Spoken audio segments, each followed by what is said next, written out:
Every single plan, every single thing, every single idea that you ever want to go out and achieve, go out and be, go out and become is going to reveal itself once you actually start doing it.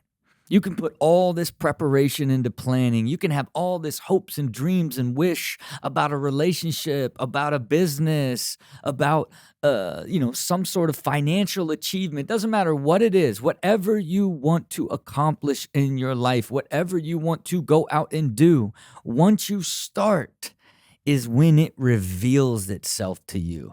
And you got to be ready when it reveals itself to capture it, adapt to it, and evolve forward because not everything is as straightforward as it seems when you're setting out to achieve something.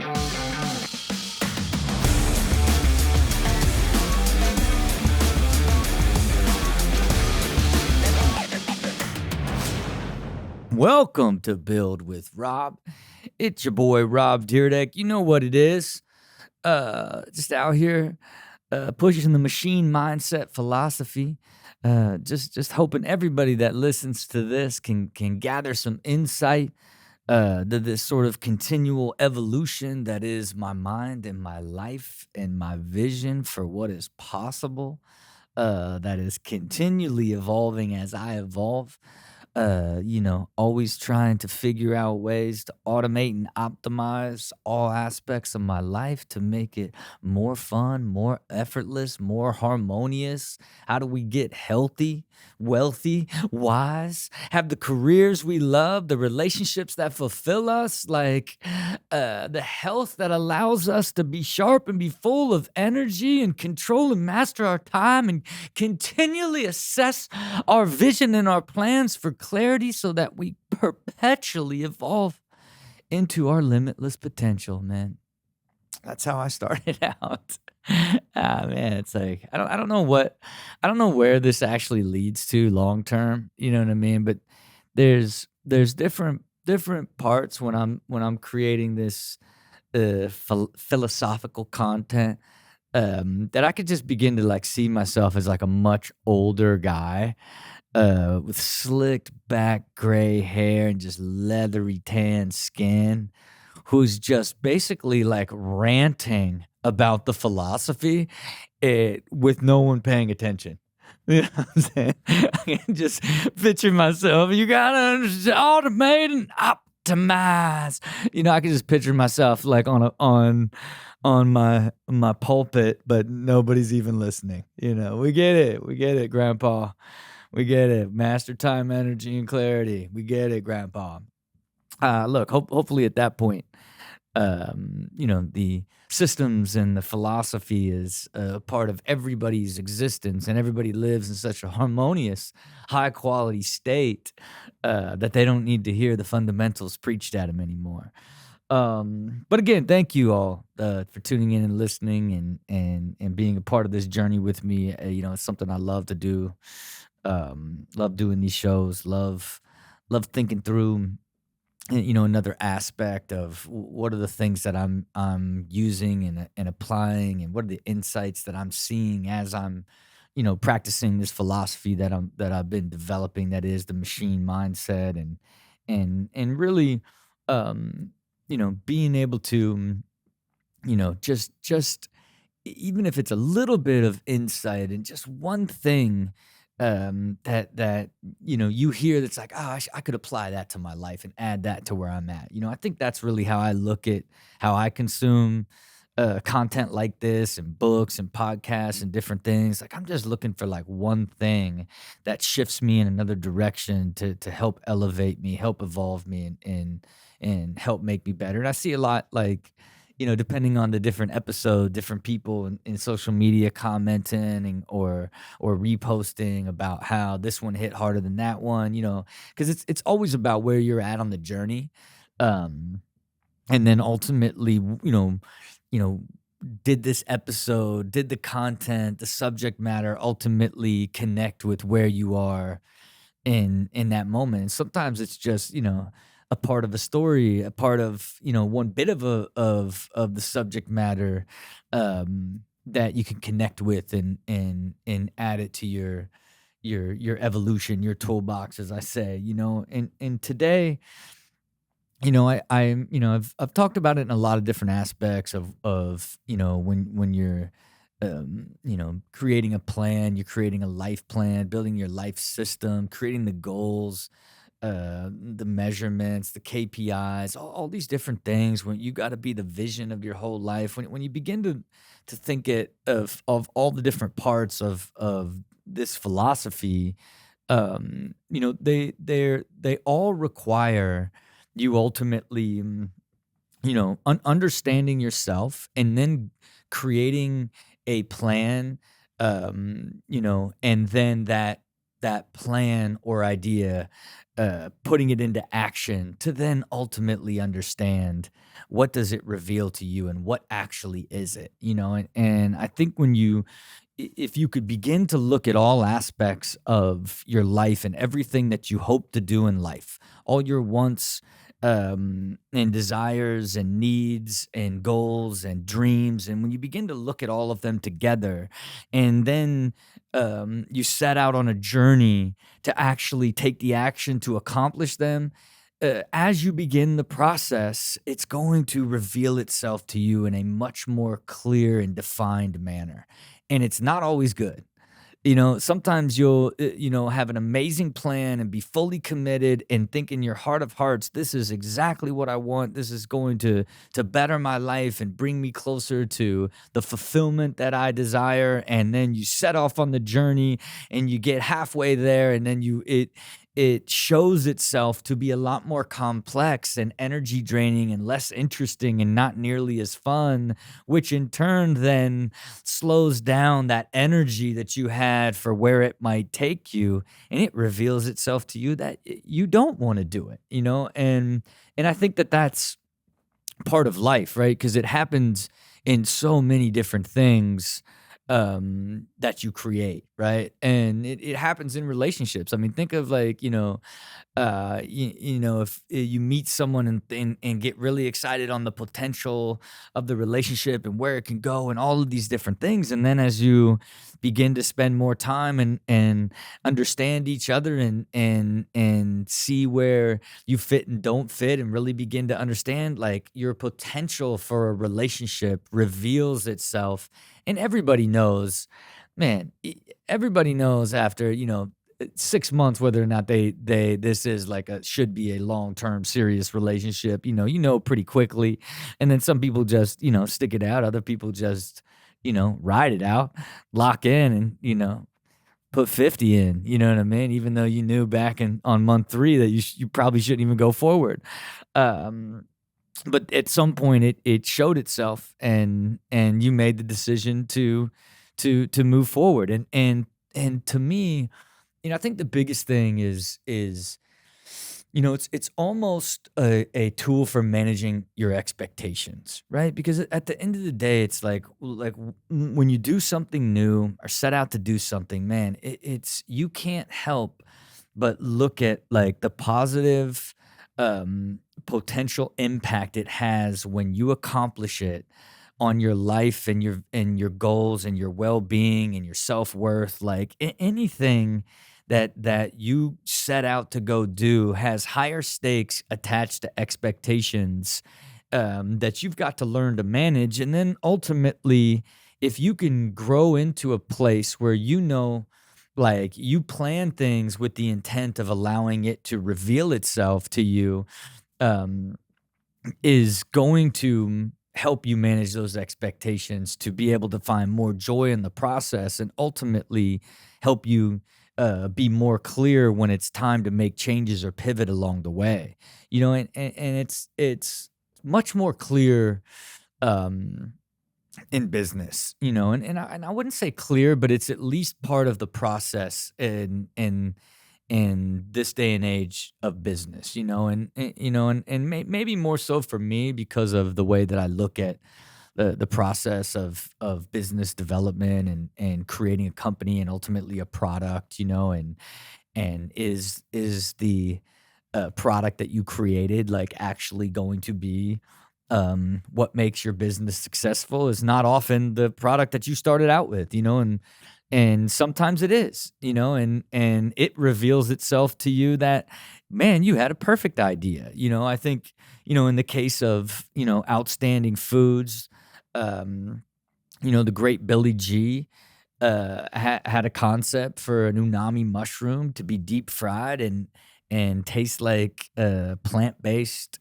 um, bacon. It was a bacon chip, and it was super innovative. And the problem again with that product when it came to market is like now you had to like a pigless bacon chip didn't even exist. Bacon chips didn't even exist, and so the consumer adoption became somewhat problematic. And then, um, which we could have never really predicted. A lot of times you could make a product and you're innovating in the space and do something new. It's much easier to get people to connect with it because of that, right? And because of the trouble in the supply chain, he moved over to making the pigless pork rind and learned about creating puffed snacks that and being able to um, put vitamins and minerals and all these additional, supplements to the product until still make it amazing and great tasting and really good for you. Man, it revealed an entirely new opportunity for the business as a whole, where it was going to be, almost primarily, um, sort of innovative, like fully created snacks like the pigless bacon chip, but instead it drove this entirely new technology that allowed him to go and build not only the pigless pork rind, but then the puff, and then ultimately the world's first dairy-free cheese ball. It revealed over time that like, hey, you have this opportunity to make these super delicious, really good fortified snacks to build a business around, as opposed to just making, a single innovative chip, right? And it revealed itself over time, as different things sort of happened to the company, versus something like Jolie or filtered shower head business. Like, man, it was like, man, all or nothing. Like, this is a sleepy space, we're gonna make an amazing design and really showcase to people how important filtered water is in their beauty routine.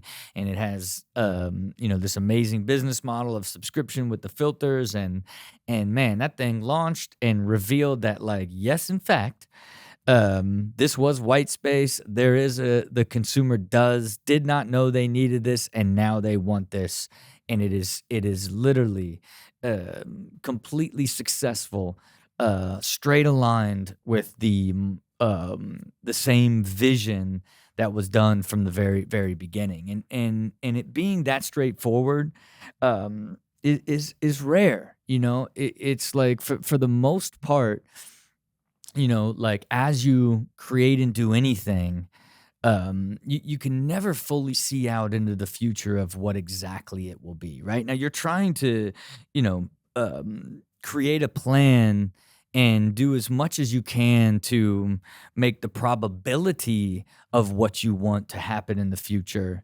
But since it's something that you've never done, you just don't know. You just don't know how much you're going to like it, without actually going and doing it. And then you don't necessarily know if it's going to go the way that you anticipate. You hope that it does. But as you start the process, then at some point, it when you're fighting for it and trying to understand it, it will reveal to you what it is that you should really be doing. And I look at it in all aspects of my life. I looked at, from many aspects of, like, I'm even from creating television, right? Like, you make a pilot so that, like, you can make a series and have this successful storyline that's usually brought up ahead of time, but you shoot the pilot to kind of understand, like, oh, this is how the characters should be, this is what it should be. And a lot of times you completely abandon um, you know, what the original idea was, because the idea itself reveals it to you as you begin to actually go through the process. I would say, Robin Big's a good example of that, right? Like the original pilot for Robin Big was Rob Dyrdek's Rules to Success. And the first rule was always surround yourself with good people. Rob Dyrdek's Rules to Success, even though we went in and pitched them, a buddy comedy, it was called Best Friends, was like the initial concept of the show, but they were like, nah, that's not a show. It's like, we need a device, like we need to script it. You're like the star of the show. It's about like you and like Big Black is like a part of like this. And it's like, man, we still had no choice but to go and shoot it. But then once we edited it and it began to see how we were together and what it was, the network really began, like it revealed itself that no, yes, in fact, this is a buddy comedy, and it's more like this odd couple reality show, which at the time just never existed. So for executives at the network, they just couldn't even fathom trying to do like a buddy comedy or even a comedy reality show at even that time.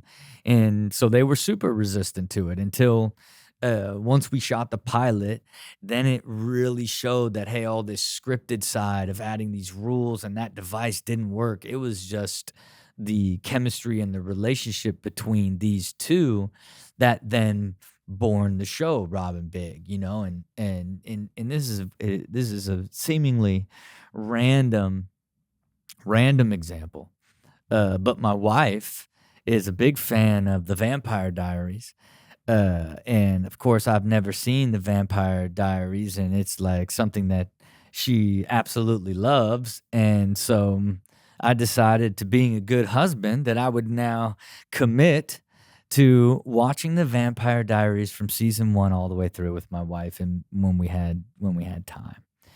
And so I watched the very first episode of the Vampire Diaries. The Vampire Diaries.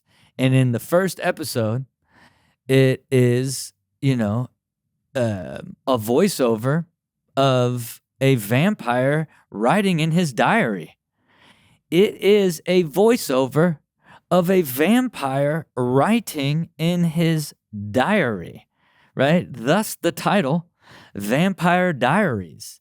By the second episode, which is the first episode after it got picked up, and the rest of the 8 seasons or whatever it is, the diary has nothing to do with anything, never had anything to do with anything ever again. There's no vampires writing in any diaries anymore. The diary was gone.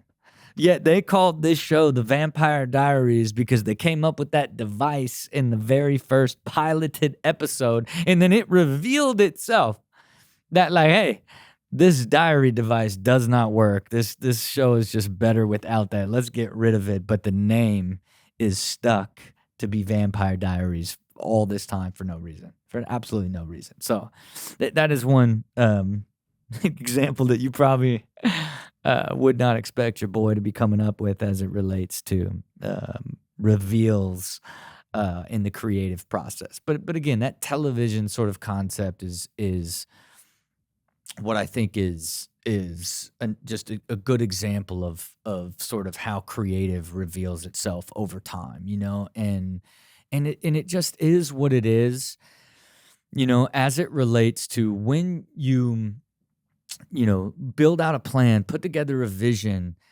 begin to formulate something that you want to create, a path forward, a business idea, like some goal you want to accomplish, like, and then you create your 5 milestones and build it backwards. And now you begin to learn everything that you got to do, and you're all excited. And then you push out to go do it, knowing in the back of your head that, you've created as much planning as you possibly could to give you the best probability of success, but knowing that there's going to be a process along the way where it truly introduces itself to you after you've actually gone through the process and experienced um, learning and growing into the idea that you had initially developed in the first place. And look, and a lot of times it will be, a um, something that ends up being less than what you thought it would be, and that's okay. You know what I mean? It's part of the process. But if you go through that and know that you're sort of searching for like that moment in time that everything makes sense, that's when the beginning actually happens, and I think, whether it's a company or any creative idea, any content, like anything that you're hoping to create, there will be a moment in time after you launch it and begin to do it that the entire concept finally makes sense and is clear to you. And again, I call it the great reveal because that is the moment that you finally fully understand the opportunity and know what you need to do to continue to grow it forward and have it become everything that you had hoped to become. And look, just another tool for the toolbox. Just always want you to be thinking. You know what it is. Appreciate all you guys for always listening to the show. And again, wherever you listen, like, subscribe, everything we're doing at the Dyrdek Machine, you can find at dyrdekmachine.com. And to you, if you want to see the great reveal, you got to put a plan together and put in the action for it to become reality. Until next time, see it, believe it, do it.